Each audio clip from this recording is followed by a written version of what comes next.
Welcome to episode 7 of the Bag Talk Podcast. Yes. I got my co-host one time, Mike Lewis, in the building. Sorry. I'm ready, man. Go. I'm ready. And before we introduce our guest, the Bag Talk Podcast is brought to you by Hyperion Capital. We are the source of all your funding needs for equipment loans, merchant cash advances, unsecured, secure financing. So you can reach us at HyperionCapital.net. Then you can also follow us on Instagram. Make sure you like it and subscribe on our YouTube channel, the Bag Talk Podcast. Much appreciated. And we got a special guest. Yes. Darrius Barrett. What's the deal, family? Man, you in your bag right now, man. Always. You was in your bag something crazy, man. So we gonna get into that, man. We gonna get into your whole journey as to where you at now. You know, we're in the same real estate development class together. Shout out to U of M. Shout out to Chase. Shout out to Chase. For and U of M. for the great opportunity, man, to learn this game. And you know, what is it? The Detroit Development? Yep, it's the Building Community Equity Value Program. I don't even know the name of it. Yeah, I'm real detailed, and it focuses on pretty much creating developers for the city. So the big investors, they understand that they can't do all the developing, right? They're gonna do larger scales, but in order to really change the whole market upside down, they need the small people to come in and do the residential, do the small commercial spaces, the small residential, the duplexes, the multifamilies. Okay. It creates a whole package, right? That's right. So I had this brother on this podcast because, you know, he's a young cat, young black male, and he has a lot of great things going on. Just not only business, but also, you know, in just your mindset and your leadership. So we don't get into all that, man. Okay. So for the folks that's been living under a rock that, you know, don't know about the swag yet, you know, put them up on game real quick. Just give them a quick little, you know, intro. My bio? Yeah. Okay, so about me, born and raised in Detroit, born on the west side, but I just like to say I'm from Detroit. West side, oh my gosh. I mean, I'm on the west side, man. Yeah, ain't nothing wrong with the west side. Okay, all right, chill. But, all right, so west side, born and raised, but I say I'm from Detroit because I got family on both sides, right? Okay. I'm not really... But you cool with your east side, the east side look? I love the east side. Majority of my house is on the east side. Okay. So I love the east side, you know, honestly. Born and raised, went to Michigan State, got my degree, graduated with a Bachelor's of Science in Mechanical Engineering. You know, I worked hard. 6.5 years in school. You know, year 5, you ready to go.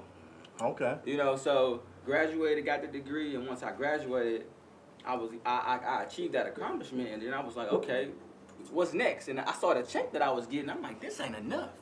You know, I worked 6.5 years to get this amount of much check, and now my livelihood is still depending on someone else. So you was like on it just over broke, you know what I'm saying? You had enough to be comfortable. I was comfortable. I mean, at my age, I was, 24.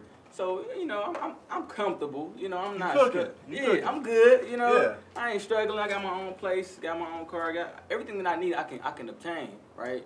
But I'm thinking longevity. I'm thinking legacy, my family. I'm thinking 5 generations down the line. Right. When they got my picture on the mantle saying, "Yo, this is our great grandfather," and he if it wasn't for him, we wouldn't be here.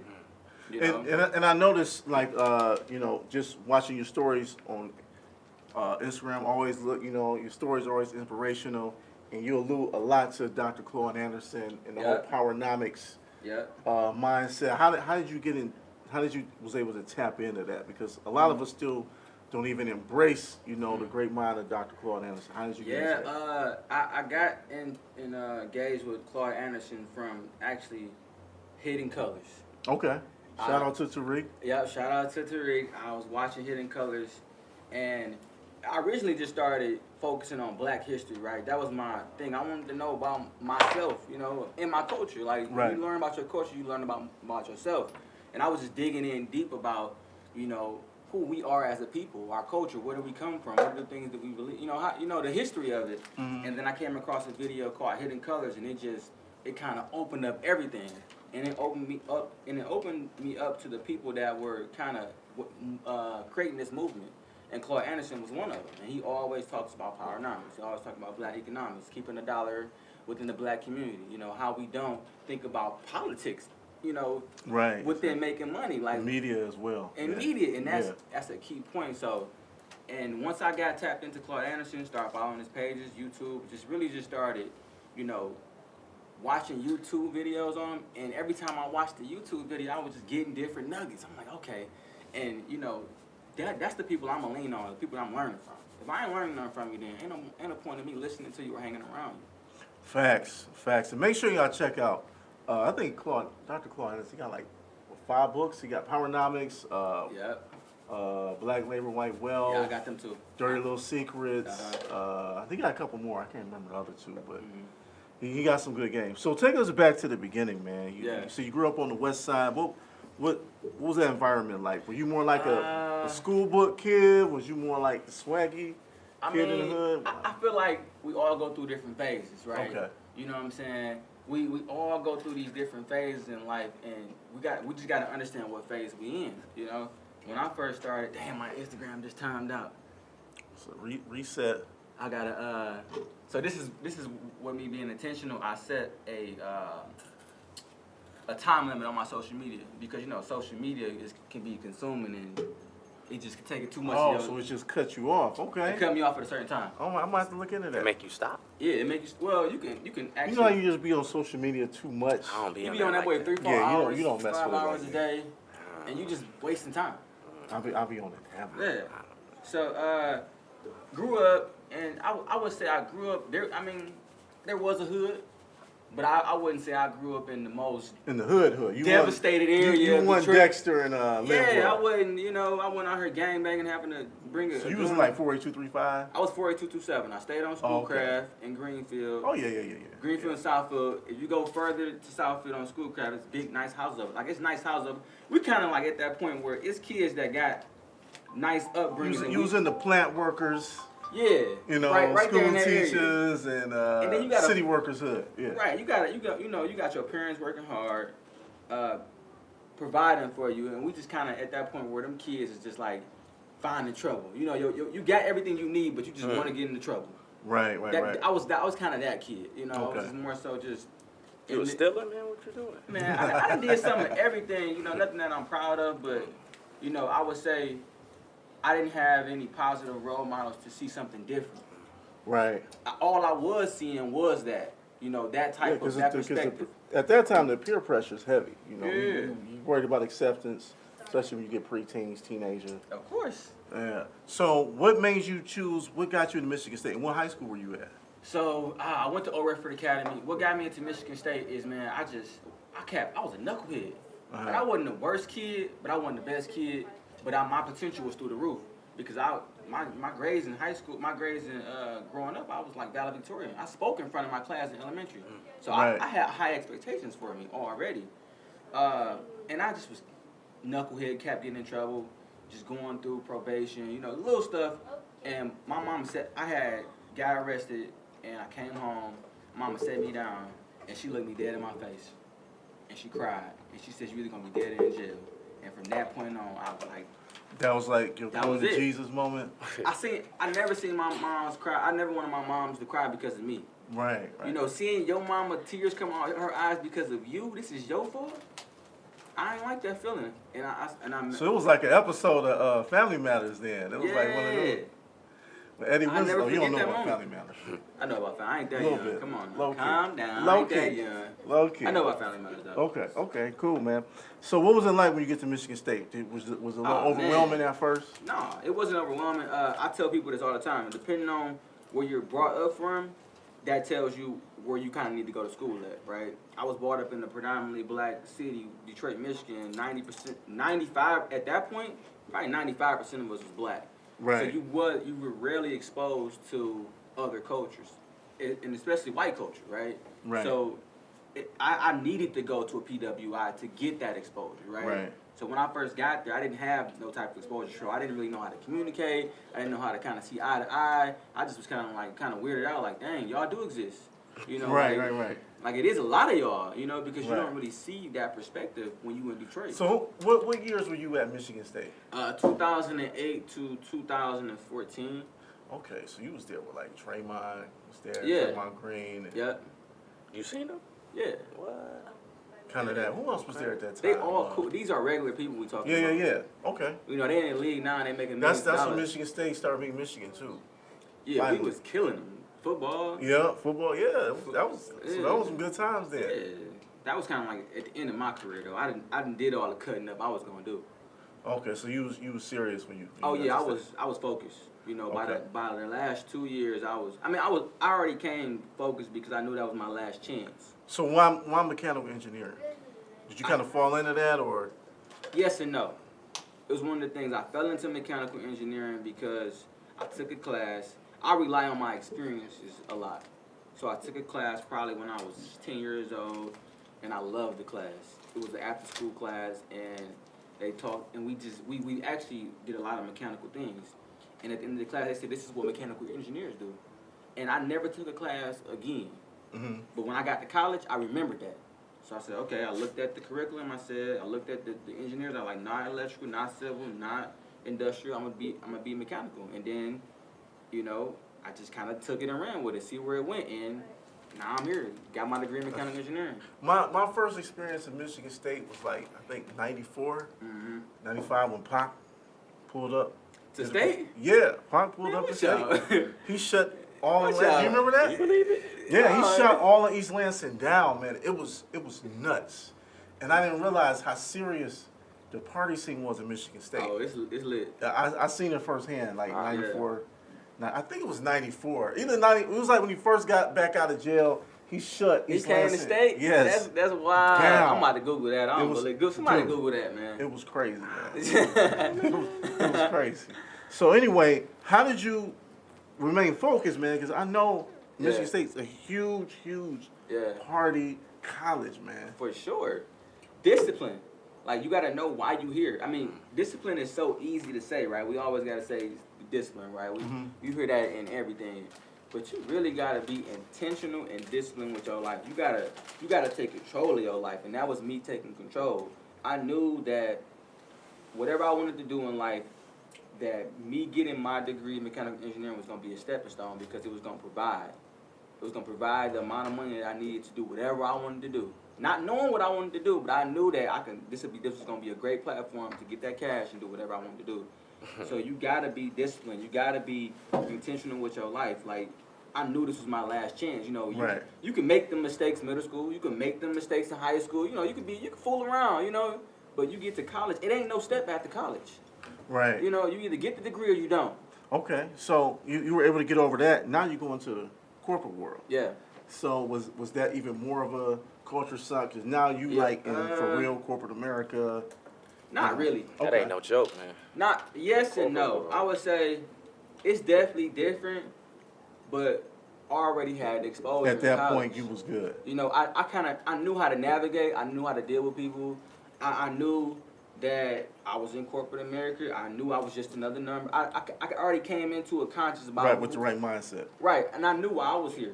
Like, I'm not Okay. here to. I'm here to get this check, but I'm gonna use y'all just as well as y'all using me. You know, I'm gonna go. If I'm gonna work for y'all, there needs to be a value added for me, right? Why am I working for you? Are you paying for my degree? Are you paying for student loans? Like, what am I getting? And if there's nothing on the table for me to get, then I gotta ask myself, why am I here? Right. So what got you into the whole real estate investing? What kind of what led into that? Man, what led into real estate was a family friend, and the family friend is actually my mother's boyfriend.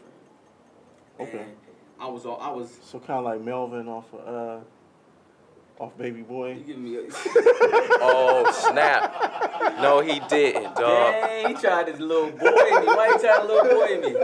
Sorry, dog. You put me in the head like you gonna buy these houses. You gonna buy these houses. Man, no, it wasn't actually. Man, I was so glad I never had a Melvin, man. Oh, my God. man. I ain't It's having a that. nightmare. Okay, that's But we actually got a good, solid relationship, and he seen something in me. I was already, you know, speaking entrepreneur out there. You know, Oh, when you okay. put it out there, people, you know, they'll drop little nuggets in here and give you ideas and help you get to where you're trying to go. So I was already like just figuring out like what am I gonna do? You know, I'm like I gotta build. Right. You know, so I gotta, and I was trying things and they just wasn't working. So he just was like, you know, I do really. He was like, I buy houses. You know, that's what he told me. Like I buy houses. Mm-hmm. The auction is coming up in October. It might have been. So what year was this? Around This was 2013? This was 2015. Okay, so this is when it was hot. Yeah, this one Okay. when it was you can get in the game. $5, you get Pennies, the crib. you feel me? Yeah, okay. So he just was like, all right, you know, I buy houses. This one I was actually working in Lufkin, Texas. If any of y'all Google that, trust me. What part of Texas? That's the city. It's called Lufkin, Texas, but that's East Texas, and it's in the middle of nowhere. I don't think I ever been there. East. So it's close to You don't wanna be there. It's close to Arkansas, like Texarkana and all No, that. that's like Dallas. Dallas is closest to Arkansas. Oh, okay. But it's between Dallas and Houston. Okay. But so it's right there in that dead open space, right? Nothing there. But Like no that country city, for old men type. it's literally Texas. probably like 30,000 people that live in that city. Wow. Literally, it was born, right? Okay. So, you know, he told me he was investing in real estate. He told me that, look, the auction coming up October, you know, save your money. I help you buy real estate from Wants to there. know what to look for. Right. I hopped on it. I did my own due diligence. You feel me? I started saving my money. The way I save my money is and this is a strategic way for anybody to save their money. Okay. You gotta hide it from yourself. Right. I tell people this all the time. Like, don't try to put money into a savings account and expect to save it because you can still see it. Right. What I did, I would take $400 every check, put it in an envelope, and put it into a safe. Now I can't see it till I go put that $400 back in there. Now I got $800. Now I got $1,200. Now I'm like, Start dang. building up quick. Yeah. Wait, where was the safe at? Dang, you trying to know where my stash at? Go ahead, dog. Go ahead. Go ahead, Man, dog. you got a ski mask Go in the ahead, back pocket, man. Straight up. So, man, I saved, I think I might have saved $2,500, and then I used my credit cards for Okay. $1,500. And I bought 2 houses. I bought 2 houses for $4,000.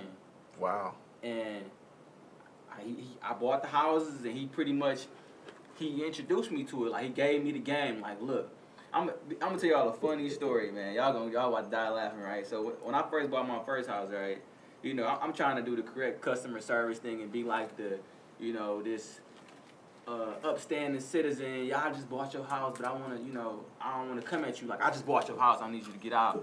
So I sent the owners of the house, edible arrangements. Oh my God. Are you Like, serious? yeah, You know, like dead. chocolate covered Dog. pineapples and strawberries. Like Oh man, more you so trying like to clown, man. yeah, like a welcoming thing. Like, hey, like, you know, I bought your house. You know, feel free to give me a call. Dang. And What was the husband and wife? I didn't know who owned it. I okay. just kind of sent it to their crib. So I would never do that again. Yeah, that's. But he kind of taught me like, look, you don't gotta do all that. We literally just, you know. Why edible arrangements? It's just. I don't know, man. I really don't know. I wasn't gonna send him no bouquet of flowers. You know, like. I don't know. That's sensual, dog. I don't Oh, know. Yeah, chocolate covered That's bananas and strawberries. Yeah. Wow. But Okay. you know, I ended up like, I guess it ended up kind of working out. I would have for me, tripped though. out if I got that shit. I've been thinking like hey, I hope old girl is okay. Yeah. Because if it was a married couple, man, you might have No, got old girl in trouble. it expressed it in like what I was, you know, reaching out to him for. Oh, now, okay. now I just send an eviction notice. Now you'll call me.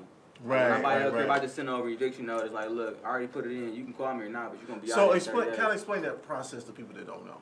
With the eviction process. Well, like you're taking over, you know, the deed or title, Oh, like the possession of the house. So when you buy something out of foreclosure, it's usually the tax foreclosure. It went in foreclosure because they didn't pay their taxes, and they have 3 years. Well, Like redemption period. Yeah, it's after 3 years the house goes into foreclosure. So if you delinquent on your taxes for 2015, 2016, 2017, now they're like, okay, you just ignoring us. Right. You know, at this point, you ain't came here and put no payment plan.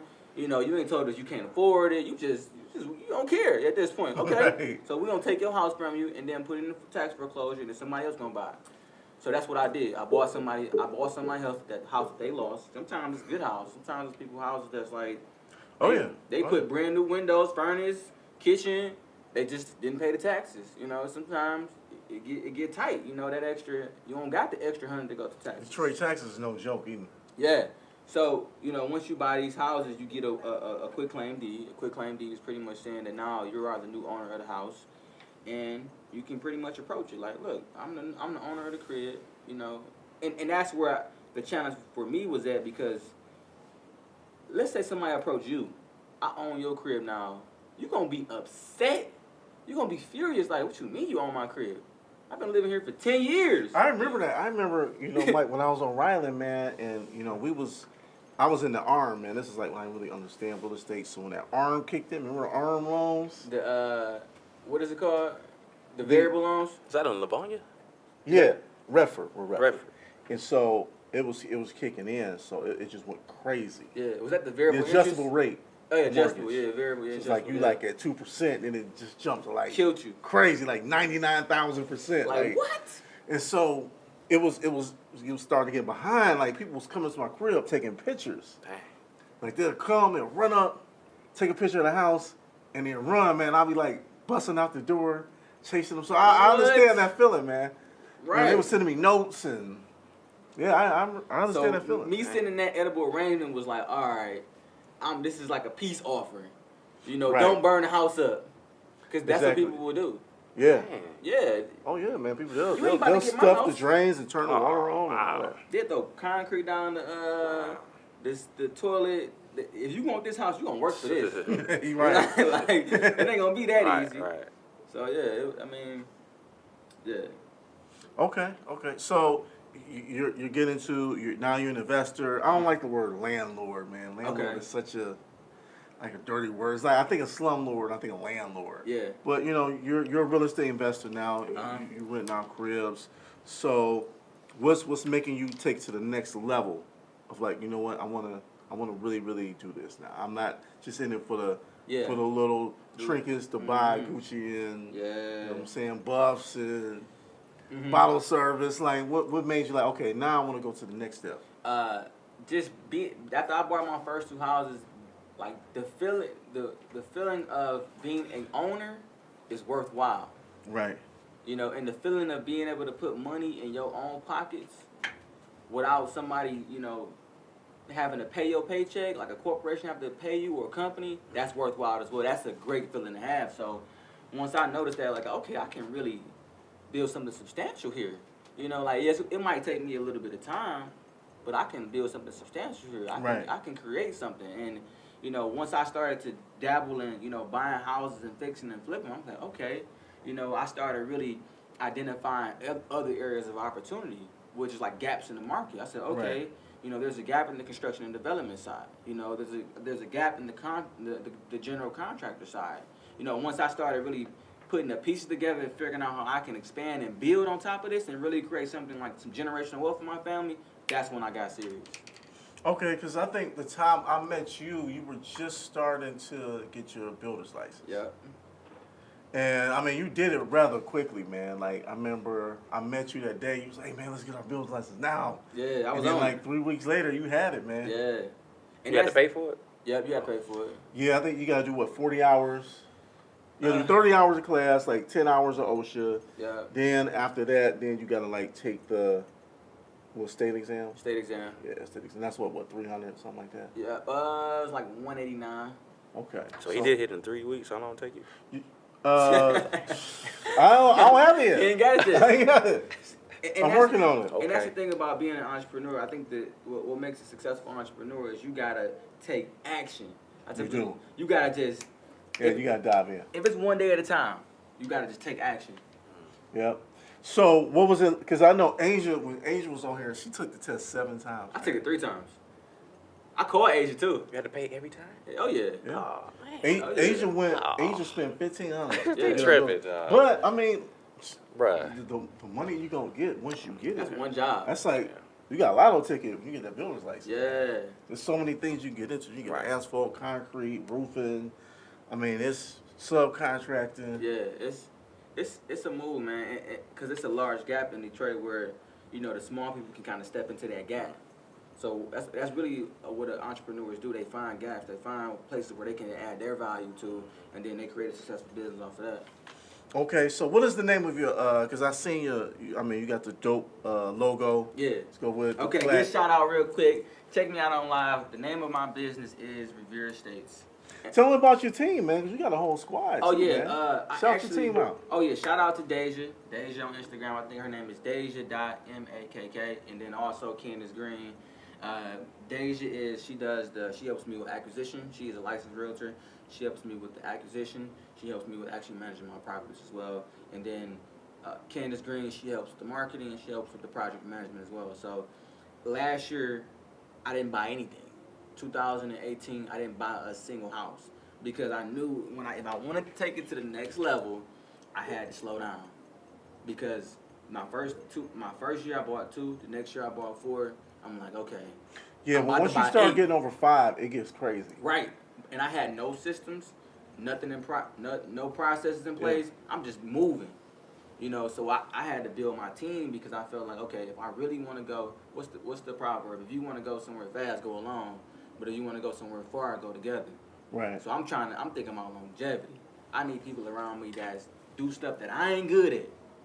Managing my properties, that ain't what I'm good at. And shout out to the sisters, man, because it seems like when you work with women, things just get done so much faster, man. I mean, there's some thorough dudes. It's some thorough dudes. Here. But then it's like ego. It's like a new edition type thing. It's like you got a Bobby Brown in the mix. And yeah. I don't know. It seems like with working with women, man, things just go smoothly, man, and they just got they in their bag, man. I've been doing that for years, though. I learned that in college. What's that? Having a woman's perspective is key. You can have some important men in the room, and y'all can all, but you still need to have a woman to chime in on a woman's perspective. Like, how does women see this? Right. Because all my tenants are women.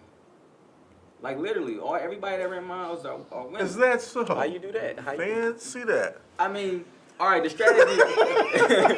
No, I'm messing with you. We all got a strategy, No, I understand that. Actually, I used to prefer men as tenants. Yeah. Me personally. So basically he likes shooting threes. He don't go in for layups. He just shoots. 5 feet behind the line, man. Nothing wrong with that, bro. And only reason I like single men is because I felt like coming in. Well, I was married at the time too. Yeah. When I was doing it, and it was just easier because at that time it was like a thing, man. I was married, and then my ex-wife and the tenants. You didn't want your wife to be butting up ahead with the tenant. You Exactly. was trying to protect yourself. You're like, I don't want to know. You thinking thinking sideways. Yeah. I see your strategy. My strategy was more so cleanliness. I'm a man, and I know how I grew up. It took me a while to have that cleanliness aspect. Okay, that's a good way to look at it. I really want to clean up. I do that now, but I had to really train myself. You know what I'm saying? And then, to me, women are a little bit more reliable when it comes to rent, paying stuff on time.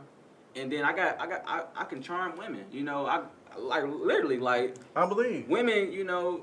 I got a charm about women, so they respect me, they willing to listen to me, and they gonna do for me. So I'm like, okay, I'm gonna take advantage of it. So you wasn't like my man off Set It Off, was you? Damn. What's my man's name on Set It Off? What? He said they're gonna do for me. Yeah, they gonna pay their rent. They like, look, this D, I like Remember the landlord off Set It Off? What happened? Always smutting Jada Pinkett. Oh no, man, watch out. I actually you gotta watch Set It Off, man. No, you gotta watch Set It Off. Why you think I'm 12, man? Like, I ain't seen these movies, man. You know about Ed on Set It Off? Yeah, well, it was pressing Jada. Pressing. They oppress you too. Yeah, that's true. I guess I like men in tennis because they wouldn't. That's why too. They would fix stuff though. They wouldn't really call me because they didn't want to feel like, it was kind of like an ego thing. When you got a man tennis, if something's wrong, if it's something menial, broke. they'll be more willing to fix it unless it was like something like serious. Right. And it's like any little thing, like, oh, I smell something, and it's like, really, like now, you know what I'm saying? So I guess agree. that was. So I guess it's plus and minuses either way. So couples, I would say probably couples are better then, because a guy moved in, and then that's when I noticed they stopped calling me as much. Yes. Like one of them had they were engaged, so he moved in. That's when I noticed they just stopped calling me. So I get where come from the prior thing, because he was fixing stuff. He'd be like, yeah, I kind of took care of that all for you, or I'm like, bet. Oh, so the female tenant, and she had a dude come start. Yeah, Oh. they had got engaged, so I respected it. You know, I go by my lease, but if it's like little stuff. Have you had any bad tenant stories? Not really. I haven't. I think my judgment is very good. I ain't saying it's perfect, but Right. I think my judgment. And of course, I pull a background check.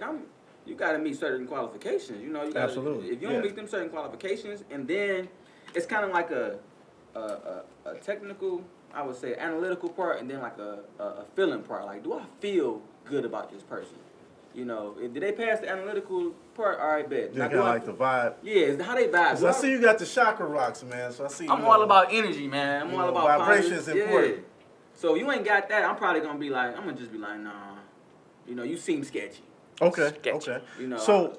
And that could be discriminating. So Let's talk about your future plans, man. I Yeah. see you set up your team properly, man. Mhm. You know, you got your acquisitions manager in a sense. You got Yeah. your property management going. You got your realtor kind of scouting properties. Oh yeah, we killing it. You got your finances. You was able Shout out to to Anwar. you was able to get some paper. Straight up. Yeah. So now so of course you have to get your credit straight for that. Yep. So what's next? Because now, how are you going to use this class that we in, like this Yeah. developmental class, to kind of like, advance your ventures? So, excuse me. I'm all about taking it to the next level, right? Excuse me. I got strategies put in place where I'm at this phase in the game. So right now, my phase in the game is like, all right, we execute. I got two teams. I got construction. I got two contractor teams that I know work good. They get it in. And That's important too. You gotta have you. We in and out. 3 weeks, and I tell them, look, money there. I need you in and out. You can't be jumping project to project. So my strategy right now is fix and flips, small rentals. When I say small rentals, low cost. I mean, I didn't have to buy any. I didn't have to. So are you still on your 9 to 5, or you Oh yeah, both? I'm still 9 to 5. Oh, okay. And we're gonna talk about that. So 9 to 5, I tell people all the time, all entrepreneurs, if you can do what you do, right, at your 9 to 5, and still be successful as an entrepreneur, why would you leave? I ain't leaving. I'm keeping my job, man. It sounds good to be like, yeah, I'm on my own. Shout out to Local 58. I ain't going nowhere, man. Don't be Yeah. coming at me talking about, you know what I'm saying, I'm doing big things. Y'all trying to lay me off? No, Yeah. man. I still need to rock with y'all, man. You So set don't yourself start up. talking crazy. You set yourself up just in case that happens. You're like, all right, I ain't tripping. Right. You know, I got a whole business. Okay. Right. I go do that for a little bit and then probably get another job still. But I ain't gonna Steve Harvey though. What you mean? Like, cause you got to flex out here. What that mean? Oh, you didn't see the Steve Harvey I video? heard He was about it, talking but I ain't see it. Hey, basically he said he gonna do whatever to keep that check going, man. Yeah. Whatever it takes, man. No, Just I ain't stab you in see the it. back, trip you. I ain't gonna chime in on that. I ain't see it. So Oh, I you ain't- just gonna let it. Okay. But the strategy right now is to continue to fix and flip small rentals, because if people don't know, your personal net worth is probably most important than anything, right? That's how you really. Absolutely. A lot of people talk on net worth because you could be making 150, 200,000 at your job, but you might be 250 in student loan debt. So you really ain't got no net value. You ain't worth nothing. Yeah. To the bank, you're nobody to me. Right. You know, like, so that's why you gotta obtain assets. So I'm containing small assets as I go, do the fix and flips. But now I'm in a point of trying to scale. You know, trying to do the 10-plex. You know, I looked at a school the other day. I wasn't afraid of it. Right. I looked at the band in school, and I you know how you get them negative thoughts. Like, man, I don't know if I can do a school. It's like, I why don't not? know. You I'm about to be LeBron James? I'm like, I can do a. I'm turn the school into like condominiums. Yeah, because when I went to the JeffCon meeting, Yeah. they basically saying like it's about 75, 80 schools in Detroit that's abandoned. Just sitting So there. That many? Yeah, Jeez. but Sitting there. they're not gonna reopen them at schools. Why not? It's like, I mean, number one, there's not enough students to house them. So Yeah. why have a couple of students here, a couple of students there? Just fill up one school. So now they want to use them for more public use. So they need people like myself, Darrius, other people to come up with development ideas. Like, what can we do with the school? Can we make it a rec center? Can we make it housing for senior living? Can we make it for veterans? Can it be some type of upscale, You lofts? gotta have a builder's license for that. You don't necessarily, like, it could just be a team. Like, I could just be the finance guy. Like, my job is to just get Darrius funding. Like, okay, you need equipment, you need 50 grand, you need, credit cards, business credit, whatever. Somebody else might have a builder's license. Yeah. I can do that too, though. Right, so he can pull all the permits, Yeah. he can get all the contracting done. Somebody else can be the acquisition, somebody else can do the logistics. So it's just all about leveraging, so you don't have to be a Swiss Army knife. It's just kind of like finding out what you're good at and, bringing something to the... That's key, bro. Yeah. Don't try to be good at everything. Toss it. If you ain't good... Mike, I got you. I got them Calvin Johnson hands. Come on. She don't trust you, bro. There you go. He not in the league no more. Yeah. He said Calvin Johnson ain't even in the league no more. There you go, bro. But I'm good. I got it. Oh, you good? Okay. But I tell you all that time, like, if you weak at something, like, focus on your expertise. Focus on what you want to be good at.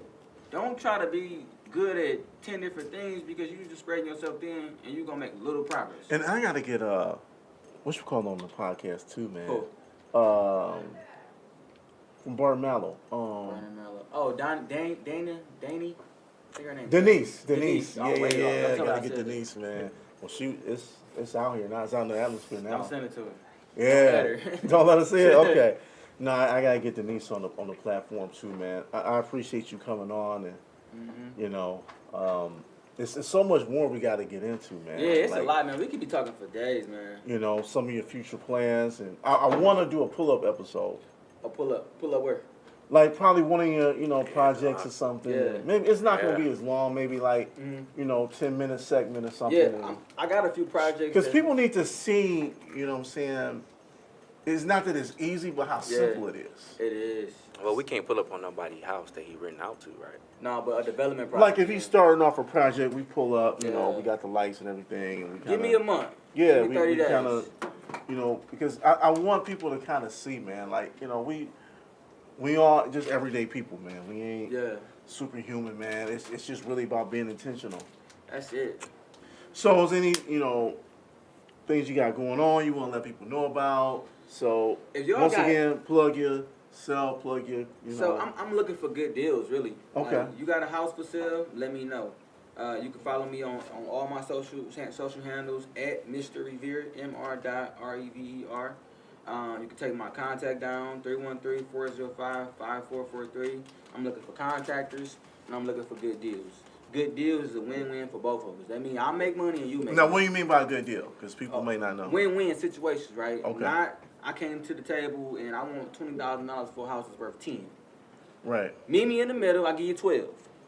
Right. So I can put some, because I got to add value to it and I make the money on the back end. I don't see the money in front. You got your money in front.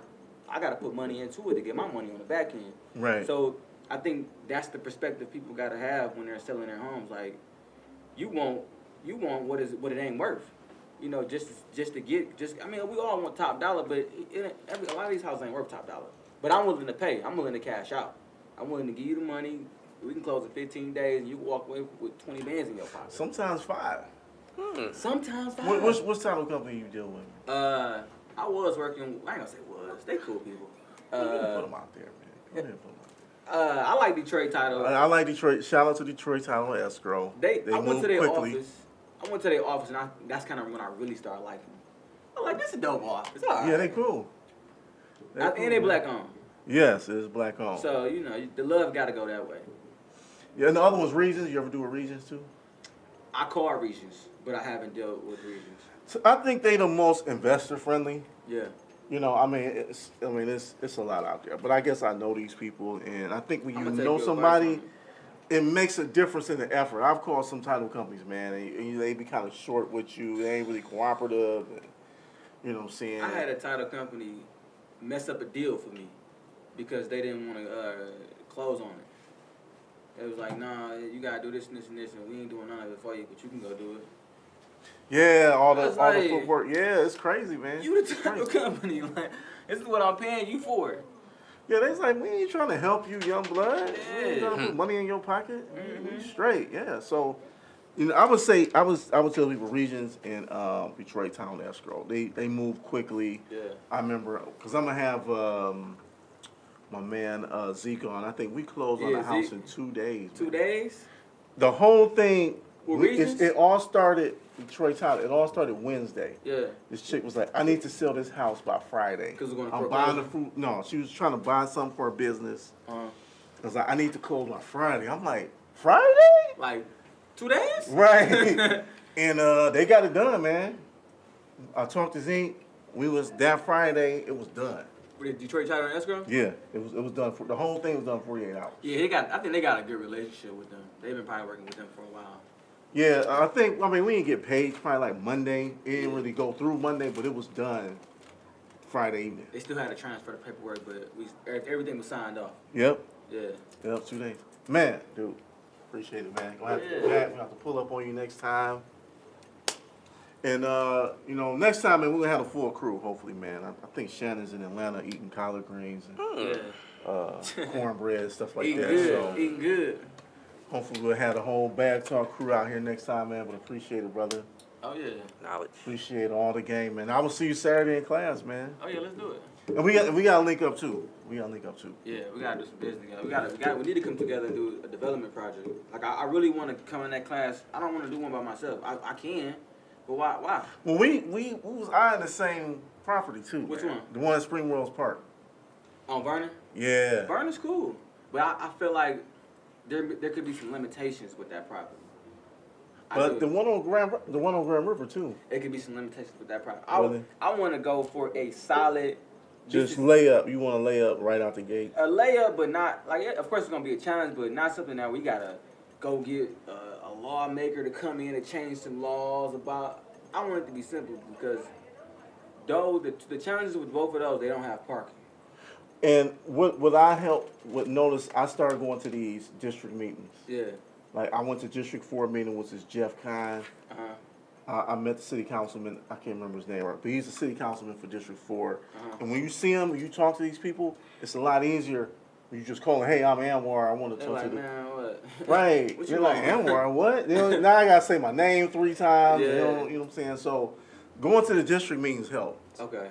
Yeah, because you get to see the people. You know, I met the state senators and all that good stuff, man. So Yeah. yeah. Okay. Well, you can do that. Yep. So like and subscribe. If you enjoyed the show, just give me your feedback. Even if you didn't like it, make sure you jump on YouTube and subscribe to the Bag Talk podcast. This is episode 7. Why you name it the Bag Talk? The Bag Talk because it's now I'm like, about to interview him. I like it. because I mean, the bag Yeah. is not just about money. You know, the bag to me, like the Ooh, bag okay, is information. so you deep. It's information. It's networking.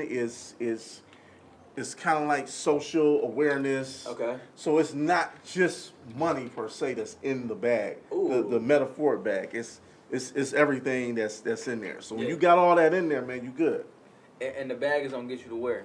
Like what? Once we talk about the things in the bag, where is that taking you? Well, hopefully you take action, and everybody's different. You know, you don't have to be like the next, you know, Herb Strata, like this huge developmental. Maybe for some person they just might Herb want to cool. do one. Yeah. Herb cool. Herb is thorough. Yeah. You might just want to do one project. You might be comfortable.